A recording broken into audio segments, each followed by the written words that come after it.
Arizona remains one of the worst states for identity theft, and one woman's case is identity theft to the extreme. Tonight, ABC 15 investigator Dave Biskobing brings you her terrifying story and why it took years to get justice. It's a story you'll only see on ABC 15. It's out here, watching her horse, where Catherine Shearer goes to clear her mind. He's a happy-go-lucky guy, and makes me happy.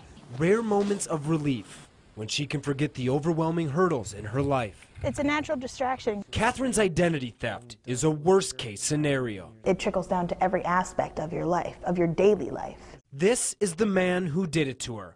Francisco Rodriguez, an undocumented immigrant from Mexico. How did he steal your identity? What did he do? He took my social security number and created his own credit profile with my social security number when I was 12. That was in 1999, something she wouldn't discover until 9 years later. There was multiple houses and car loans and credit cards and a divorce decree and child support documents. Someone else's entire adult life that's prevented Catherine from living hers. You know, people take for granted going and, when you move to get electricity services. I can't do that. I can't get a loan for a car or a credit card. Catherine recently graduated from ASU Law School, and she's having trouble passing the character background check for the state bar because her credit was ruined. My mother passed away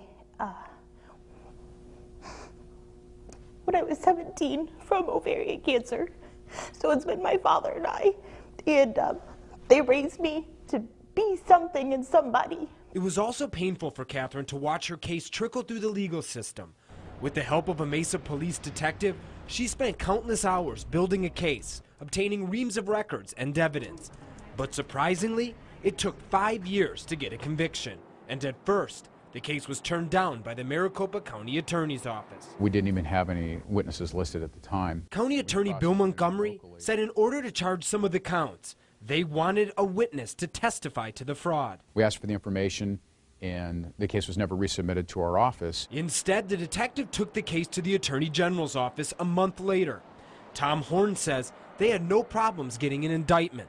Rodriguez pled guilty, and in November, he was sentenced to 2 years in prison. I think unfairly turned down at the county attorney's office. It doesn't make sense to say you can't show that he's the person because you don't have a live witness. Here's how Montgomery responds. If a comment like that had actually come from a fellow prosecutor, I might feel the need to respond, but since it came from someone who's a politician serving in a prosecutor position, I'm not going to give it any weight.